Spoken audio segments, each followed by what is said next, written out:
आगे बढ़ते हैं उसी बीच एक और बड़ी खबर बता दें। वक्फ की जेपीसी बैठक में आज एक बार फिर से हंगामा हुआ है। विपक्षी सांसदों ने बैठक से वॉकआउट कर दिया। वॉकआउट, दिल्ली सरकार ने दिल्ली वक्फ की रिपोर्ट वापस ली। तो एक बार फिर से देखिए ये हंगामे की तस्वीर निकलकर सामने आई है। लगातार देखिए जब जब बैठक होती है, वक्फ की जेपीसी की बैठक होती है, तो हंगामा जो है वो जबरदस्त तरीके से देखने को मिलता है। और एक बार फिर से आज हंगामा हुआ है और इस हंगामे के बीच विपक्षी सांसदों ने बैठक से कोमल इस वक्त हमारे साथ जुड़ चुकी है। कोमल, क्या अपडेट है? इस वक्त मीटिंग को लेकर कई तरह की बातें हो रही है, जेपीसी की बैठक और फिर हंगामे की बात है।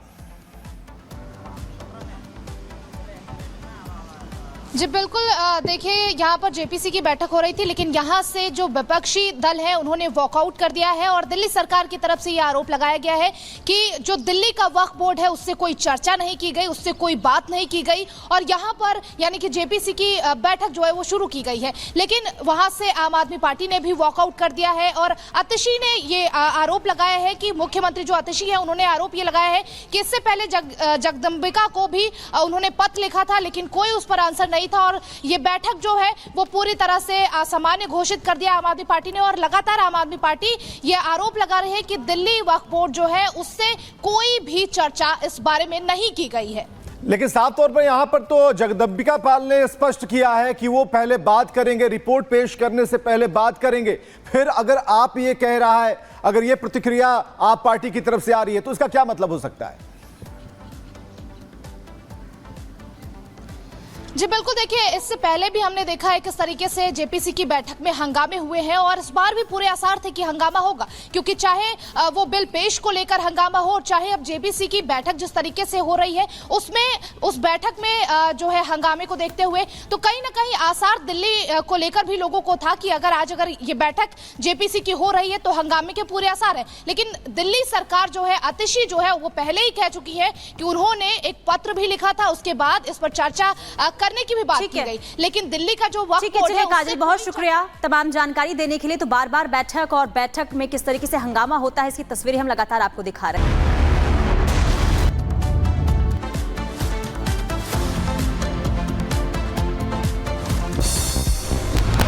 स्पेन के प्रधानमंत्री पेड्रो सांचेज से मिले प्रधानमंत्री मोदी। तस्वीरें आई सामने। भारत दौरे पर है पेड्रो सांचेज। भारत स्पेन के बीच कई स्तर पर हुई वार्ता। मीटिंग में बोले पीएम मोदी, कहा गुजरात त्योहार और उत्सव की धरती। वडोदरा में प्रधानमंत्री मोदी ने किया टाटा एयरबस कॉम्प्लेक्स का उद्घाटन। प्रधानमंत्री मोदी ने रतन टाटा को दी श्रद्धांजलि।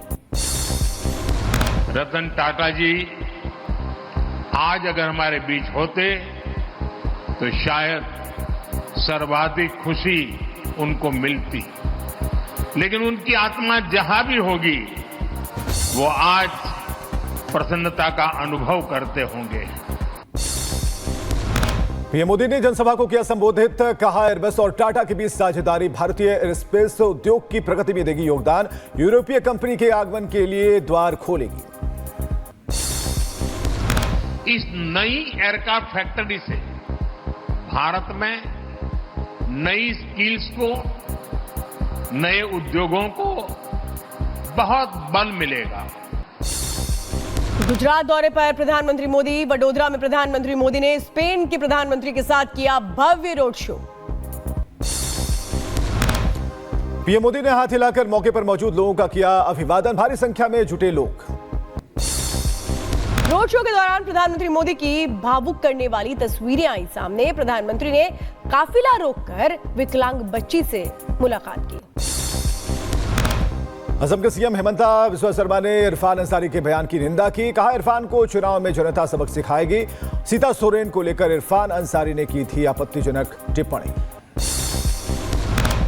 ये देखिए, ये बहुत ही मैं क्या बताऊं, ऐसा सब एक झारखंड सरकार का मंत्री ने जो सब व्यवहार किया है वो बहुत ही निंदनीय है। झारखंड जेल में बंद गैंगस्टर ने पप्पू यादव को दी धमकी। सोशल मीडिया पर पोस्ट के जरिए कहा, चुपचाप राजनीति करो वरना रेस्ट इन पीस हो जाओगे। धमकी मिलने के बाद पप्पू यादव ने डीजीपी को दी मामले की जानकारी। लॉरेंस के खिलाफ बोलने पर पप्पू यादव को मिली धमकी। एमएनएस अध्यक्ष राज ठाकरे के बेटे अमित ठाकरे ने नामांकन से पहले किए सिद्धिविनायक मंदिर के दर्शन, भगवान का लिया आशीर्वाद। यूपी में उपचुनाव को लेकर होर्डिंग वॉर जारी। बीजेपी के बाद अब सपा ने लगवाई होर्डिंग, हिंदू मुस्लिम एक रहेंगे तो नेक रहेंगे का दिया नारा। सपा कार्यकर्ताओं ने बीजेपी पर साधा निशाना, कहा हिंदू मुस्लिम एक साथ आएंगे और बीजेपी को उखाड़ फेंकेंगे। लखनऊ में पुलिस हिरासत में मौत से जुड़ा हुआ मामला, मृतक के परिजनों से मिले सीएम योगी, परिजनों को दिया 10 लाख का मुआवजा, साथ ही मामले में कार्रवाई का दिया भरोसा। यूपी में पुलिस कस्टडी में हो रही मौत पर अखिलेश यादव का ट्वीट, कहा पिछले 16 दिनों में हिरासत में मौत का दूसरा समाचार मिला, सरकार को पुलिस हिरासत का नाम बदलकर अत्याचार गृह रखने को कहा। यूपी सरकार में मंत्री दयाशंकर सिंह ने सपा पर साधा निशाना, कहा सपा परिवार पूरी तरह सत्ता केंद्रित, साथ ही बोले शिवपाल यादव का परिवार लिमिटेड कंपनी। जम्मू कश्मीर के अखनूर में आतंकवादियों और सुरक्षा बलों के बीच मुठभेड़, सेना की गाड़ी पर फायरिंग करने के बाद मुठभेड़ जारी। अखनूर में ऑपरेशन साइट पर भेजा गया अतिरिक्त सुरक्षा बल, राजौरी से अखनूर तक अतिरिक्त बल की तैनाती। सेना के हेलीकॉप्टर को अखनूर में आतंकवाद विरोधी अभियान के लिए भेजा गया, आतंकियों की तलाश में सेना का अभियान जारी। जम्मू कश्मीर के अखनूर में सेना की गाड़ी पर आतंकियों ने चलाई थी गोली, इलाके में सेना का सर्च ऑपरेशन जारी। हमले के पीछे 3 आतंकियों के होने की सूचना, अलर्ट मोड पर सेना, आतंकवादियों के नए समूह के घुसपैठ की संभावना। देश में अगले साल से होगी जनगणना, सूत्रों के हवाले से खबर, साल 2025 से 2026 तक चलेगी जनगणना। बीजेपी विधायक टी राजा का मौलाना के बयान पर पलटवार, कहा वक्फ के नाम पर मंदिरों की जमीन पर आपने कब्जा किया। तो उस मौलाना को मैं कहना चाहूंगा, एक कानून तो बनने दो, कानून में क्या अच्छा होता है क्या बुरा होता है उसके बाद में तुम्हारी प्रतिक्रिया आनी चाहिए। वक्फ बोर्ड को लेकर आचार्य शैलेश तिवारी ने वक्फ बोर्ड को बताया जहर, कहा इसे खत्म करने की जरूरत, वक्फ बोर्ड देश की अखंडता के लिए विष के समान। महंत नवल किशोर ने वक्फ बोर्ड को लेकर के दिया बड़ा बयान, कहा सनातन के लिए अलग से बोर्ड नहीं तो मुस्लिम समाज के वक्फ के अलग बोर्ड क्यों बना। वक्फ बोर्ड पर बोले जगदम्बिका पाल, कहा सभी स्टेक होल्डर से इस मुद्दे पर चर्चा करने के लिए दिल्ली वक्फ, पंजाब बोर्ड, हरियाणा बोर्ड को बुलाया गया। हमने इसमें दिल्ली वक्फ बोर्ड, पंजाब वक्फ बोर्ड, हरियाणा वक्फ बोर्ड को बुलाया है। हमारी कोशिश है कि देश के सभी स्टेक होल्डर से हम लोग डिस्कशन कर सके। महाराष्ट्र के सतारा में पुलिस ने जब्त किया 10 किलो सोना और 60 किलो सोना, सोने और चांदी की कीमत 8 करोड़ रुपए, नाकाबंदी के दौरान पकड़ा गया करोड़ों का सोना।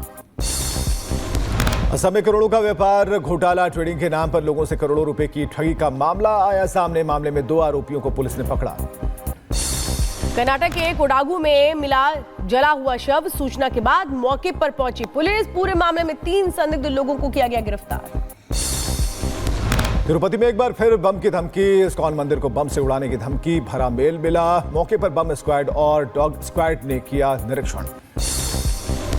यूपी के अलीगढ़ में एक मंदिर परिसर में मांस मिलने से मचा हड़कंप, सूचना के बाद मौके पर पहुंची पुलिस की टीम, मामले की जांच जारी। यूपी के बदायूं में रिश्वत लेकर लेखपाल ने दिया छात्र का जाति प्रमाण पत्र, रिश्वत में बियर लेते पकड़े गए लेखपाल, वीडियो सोशल मीडिया पर वायरल। यूपी के एटा में आवारा कुत्तों का आतंक, 3 मासूम बच्चों पर किया हमला, स्थानीय लोगों में दहशत। यूपी के हापुड़ में